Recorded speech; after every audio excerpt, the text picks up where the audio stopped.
Hi everyone, thanks for coming to my talk on our paper Adaptation-By-Proxy, Contagion Effect of Social Buffering in an Artificial Society. My name is Imran Khan and I wrote this paper along with Professor Lola Cañamero. So just a brief background.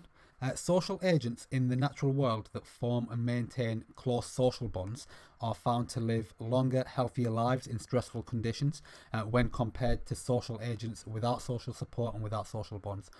One hypothesized reason for this is that social support can attenuate a number of physiological and psychological responses to stress, and this is known as the social buffering phenomenon. While stress can play an important adaptive role, prolonged stress is maladaptive, so being able to appropriately regulate this through the social environment can play a key role in adapting to dynamic, stressful conditions.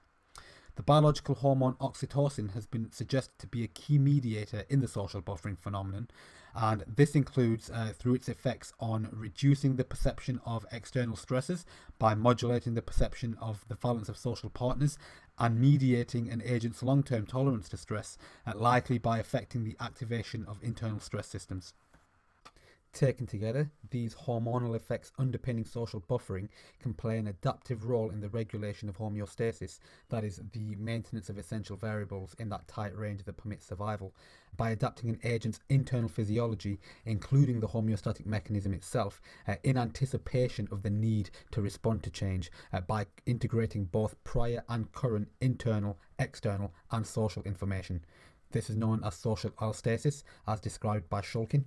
And the study that I present here forms part of a larger research project in my PhD, which was interested in investigating some of these mechanisms of social allostasis as potential mechanisms for adaptation in artificial social agents. So at this point, there's sufficient research coming from the natural world that's demonstrated improvements in well-being of social agents that have social support, and there's mounting evidence that shows how oxytocin might be involved. Previous work from our own group, including a paper that we presented at A-Life last year, has also elucidated some of oxytocin's hypothesized effects and shown these improvements in artificial agents with social support. However, it's less clear what the effects of social buffering are on the wider society. Some of the early findings that we found last year in our study saw contextual and mixed well-being benefits for unbonded agents. But we want to be investigating this further. Such questions are difficult to answer using natural systems, so we can employ an A-Life approach to help us address some of these limitations. Therefore, the aim of this study was to investigate how mechanisms associated with the social buffering effect of social support affects the well-being and social interactions of those agents who don't have social support in that society. So before I describe our agent model, I just want to briefly describe our simulation model so that the upcoming slides are a little clearer. So we use an agent-based model in our study in a virtual environment that was built in NetLogo. It comprises 6 autonomous agents, these little green discs on the left-hand side, and food resources, which were these yellow spheres. In this screenshot on the left, the line between the agents indicates a social bond that exists between them. Each agent holds a different social rank, which simply corresponds to an agent's position in a social hierarchy and is used by the agent model to contextualize social interactions. And we have 6 different ranks, simply going from 1 to 6, with 1 being the highest.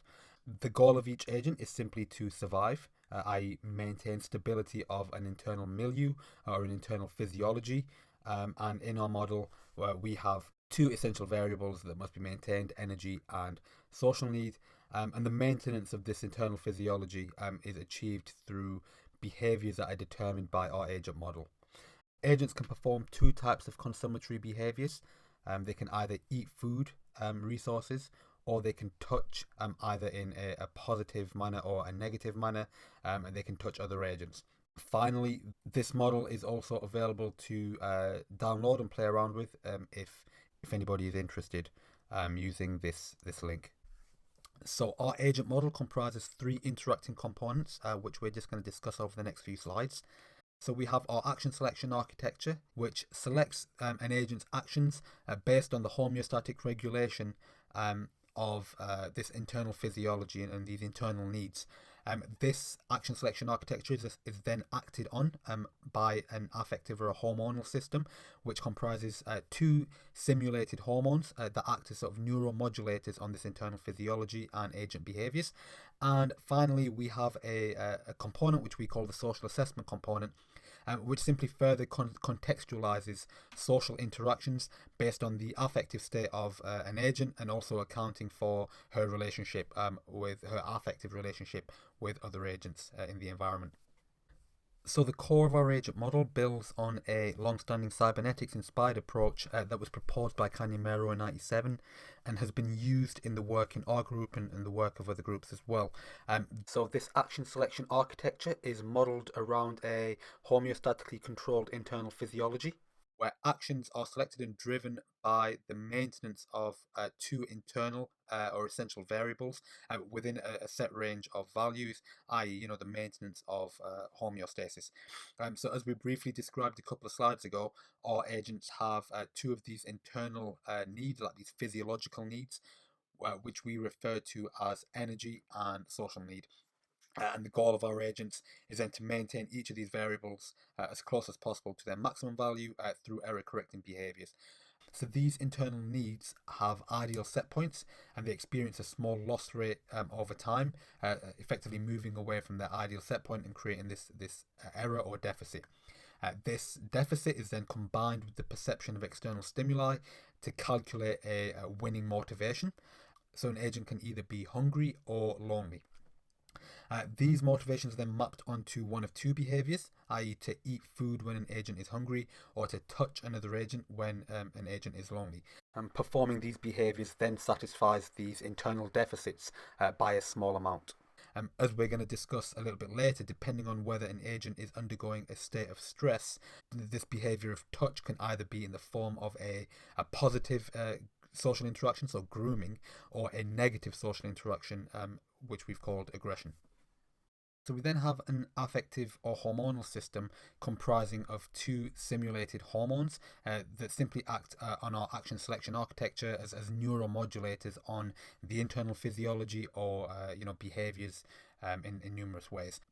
So we've got two simulated hormones, oxytocin and cortisol, and these are simple abstractions of just some of the mechanisms of the biological counterparts. So oxytocin is a socially driven hormone, and cortisol is a sort of stress-related hormone. So oxytocin is secreted in our agents as a function of positive social interactions, much like biological agents, which increases the valence of social bond partners that an agent perceives, which we're going to discuss a little bit more in the next slide. Cortisol, on the other hand, is released as a function of negative social interactions, so aggression, and also as a function of both internal and external stress. In our model, internal stress is modelled as the mean deficit of each of the two essential needs, which we described in the last slide. In other words, how far are those variables from their ideal set points? External stress is simply modelled as the availability of resources to satisfy these needs. So it can be considered as a type of almost uncertainty of the environment, where we're not seeing a resource that can satisfy internal needs will release this stress hormone. Cortisol has two effects in our model. So the first is that more cortisol in an agent's physiology increases that agent's metabolism, which is simply the rate at which she moves around the environment, and then the rate at which this internal energy is depleted. This then will have an effect on sort of the maintenance of that internal physiology. The second effect is that it modulates the intensity of tactile interactions.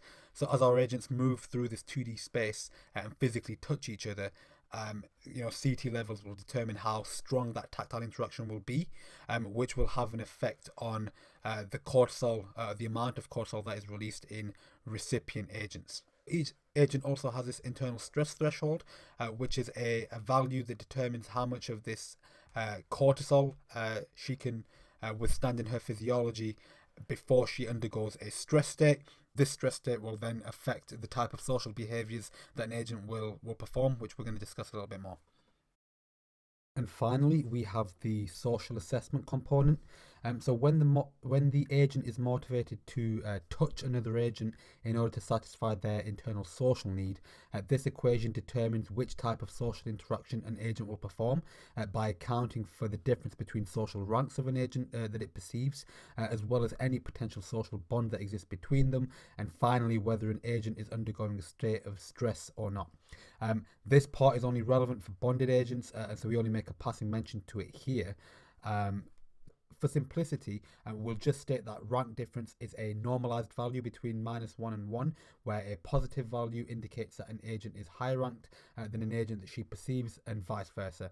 Simply put, if an agent is not stressed, then they will always perform grooming with another agent, regardless of rank difference. But when an agent is stressed, higher ranked agents will perform aggression towards others, and conversely, lower ranked agents will avoid interactions altogether or attempt to by moving away from other agents.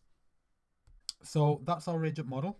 In terms of experimental conditions, we test two different types of models, each of which account for different hypothesized effects of oxytocin on these stress systems that are sort of hypothesized to underpin this social buffering phenomenon. So in the first instance, on the left hand side, we've got this type BV model, and that's where oxytocin plays a role in increasing the valence of social bond partners, which sort of decreases the perception of external stresses. The second model, called the type BV plus ST model, also accounts for oxytocin's effects on increasing bond valence, but also accounts for the second hypothesized effect, where oxytocin can modulate internal tolerances to stress. And in that model, oxytocin has a modulatory effect on an agent's internal stress system. And we should emphasize that these are the models that bonded agents are endowed with. On the right hand side, you can see sort of the hormonal mechanisms that unbonded agents are endowed with, and that remains persistent across both model types. So when we talk about different model types, we're talking about the models that the bonded agents are endowed with, not the unbonded ones. Unbonded agents don't have any mechanisms of oxytocin. So we test these across three different social contexts, which are simply different combinations of agents in our environment. Again, we have 6 agents in our environment, 3 of which will always be bonded and 3 which will be unbonded. These different bond combinations are simply different combinations of bonded agents based on agent rank. And you can see which 3 combinations we have here. And finally, we have 3 different world conditions, which is our physical parameter representing different environmental challenges. This is modeled through the temporal availability of food resources. Our first world condition is a static environment where the 4 food resources remain fixed in the 4 corners of the world.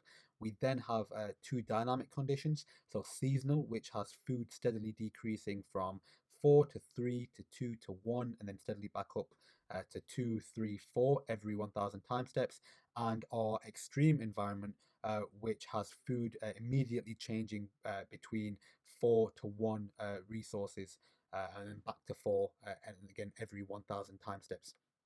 We report our results using 5 key metrics, and these are reported at an aggregated level for unbonded agent groups. First, 3 viability related indicators, where we consider viability as simply the ability to maintain these essential variables above 0 in terms of both quantity of life, which is life length, and that's the percentage of the simulation time that agents kept their essential variables above 0, and the quality of life, which is the mean comfort, so the mean satisfaction of the 2 essential variables, and physiological balance. In other words, how well balanced was the satisfaction of those 2 variables. We also report mean CT levels for the group as a measure of stress, and we're also interested in reporting the number of positive social interactions, i.e. grooming, between those agent groups. So we'll first discuss the results of the viability indicators, that is life length, mean comfort and physiological balance. The graphics on the right are just a reminder of the different model types. Across all of these metrics, unbonded agents actually reported significant improvements when compared to control, where no agents were endowed with these mechanisms and no agents had any social bonds or social support. Type BV groups actually showed improvements in life length, but non-significant changes in both mean and physiological balance compared to control. But what stands out here is the results from the second model, the type BV and ST model, where life length, mean comfort, and physiological balance all saw significant improvements when compared to control, and even compared to those unbonded agents in the type BV groups. And it's important to emphasize here that the agents that we're reporting these improvements for did not have these social buffering mechanisms. It was the other half of the society that was endowed with these mechanisms. Unbonded agents didn't have social bonds, and we didn't model oxytocin in their physiology. So the next metric that we were interested in was mean CT levels for the group. Overall, we found that mean CT levels or stress levels were reduced for bonded agents across both model types, which we would perhaps expect given the social buffering effects and the nature of our investigation. But interestingly, unbonded agents also reported reductions in mean CT levels as well.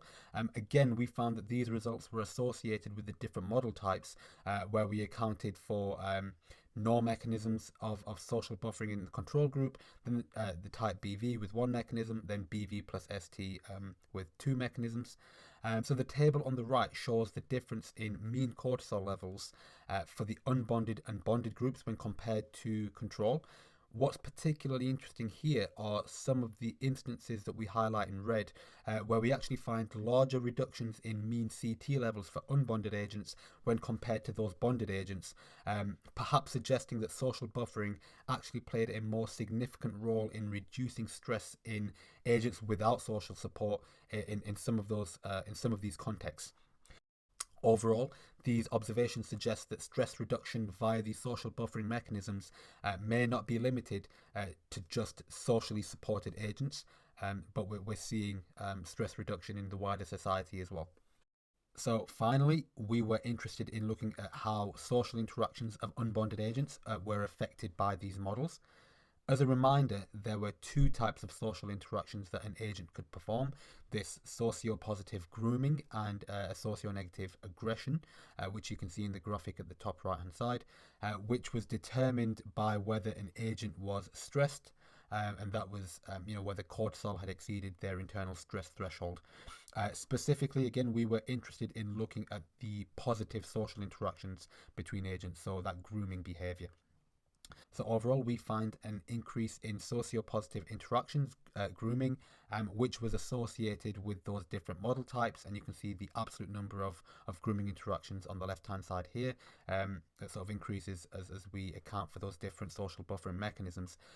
When we compare the two model types, we find that the absolute number of these grooming interactions increased in the type BV plus ST group when compared to the type BV groups. Across both of these models, we found a correlation between the number of grooming interactions performed by bonded agents and those performed by unbonded agents, and that this correlation got stronger in the model with two of those social buffering effects of the type BV plus ST compared to that single effect in the type BV groups. These findings complement our results from the last slide, where unbonded agents reported lower levels of stress, which here translated to improvements in the number of positive social interactions that they were performing. So overall, we find an increased number of positive social interactions, grooming, performed by unbonded agents, which was positively associated with the different social buffering effects of the bonded agents in that society. So taken together, we find that when bonded agents were endowed with these social buffering mechanisms, unbonded agents reported improvements in viability across life length, mean comfort, and physiological balance, and reductions in mean cortisol levels or stress levels, and that all of these were correlated with the type of social buffering mechanisms that we had modeled. So we had control with no mechanisms, type BV with that single mechanism, and then type BV and ST with two mechanisms.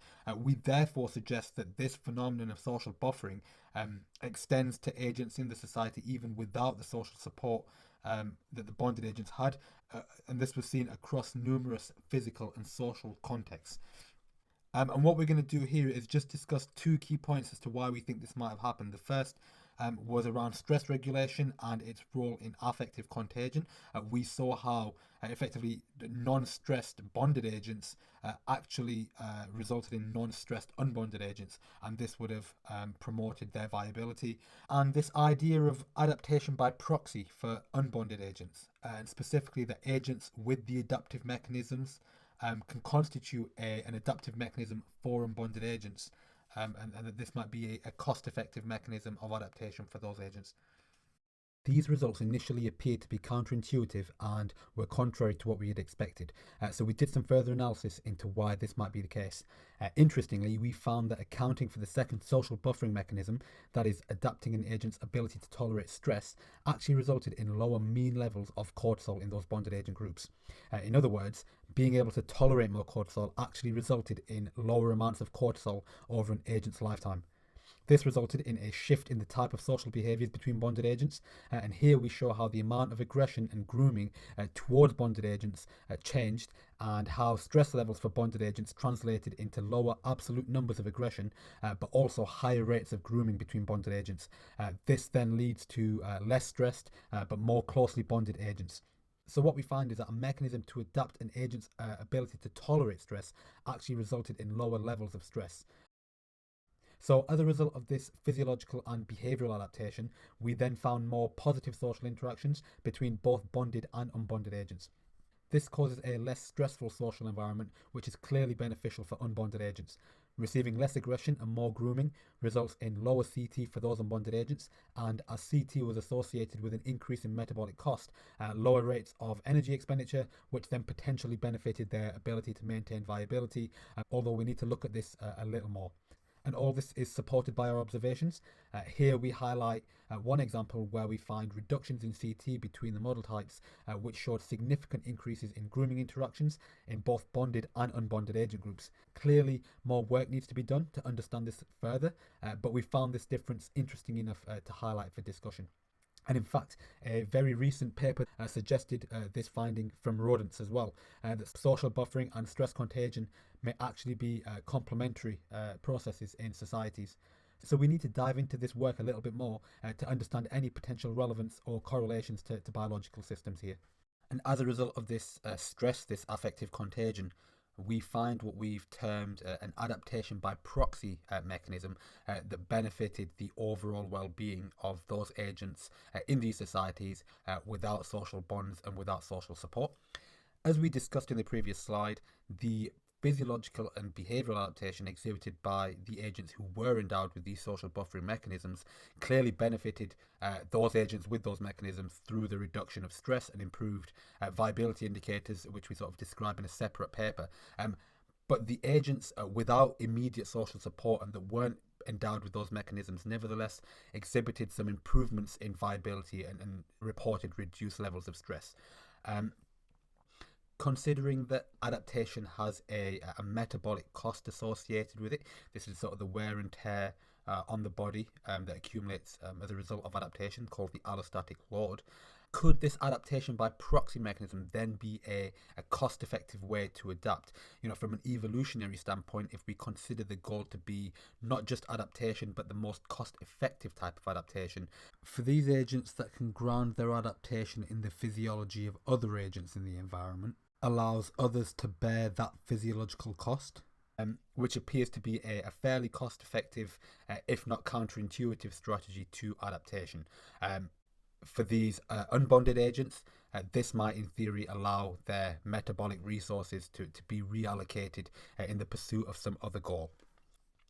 In our present model, we haven't yet modelled this physiological cost associated with adaptation in that sense, but nevertheless we find it an interesting area to explore in the future. One of the questions we have then is, if viability advantages can be experienced by those social agents in society even without the formation of social bonds, why would these mechanisms still evolve and remain persistent in social agents? The answer might lie in the need for group foraging or protection from prey or behaviours like thermoregulation that might only be afforded to you through physical group membership. these results might give us an insight into some of the temporal or asynchronous nature of social adaptation in social agents, where perhaps not all social agents needed to adapt at the same rate or in the same way from an evolutionary perspective. And in keeping with the theme of the conference, further implications of this finding is that we might reframe how we approach social adaptation for physical agents or social robots as well. So we ask the question of, do all physically embodied social agents require mechanisms of adaptation, or indeed the same mechanisms of adaptation, in order to be viable solutions in social environments? That's perhaps a question that we can try to answer in the future. So to conclude, we've investigated how some of the hypothesized effects underpinning the social buffering phenomenon of social support affects the well-being and social interactions of the wider social group.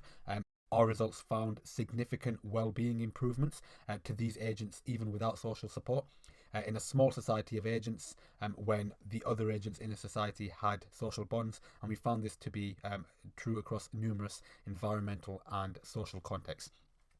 We therefore suggest that these social buffering effects might not be restricted to agents with social support, but actually might extend out towards other agents in a society, and that through the contagion of affective states, bonded agents constituted a mechanism of adaptation for unbonded agents through their physiological adaptation and interaction with other agents, and that this sort of quote-unquote adaptation by proxy played a significant role in the improvement of well-being for unbonded agents.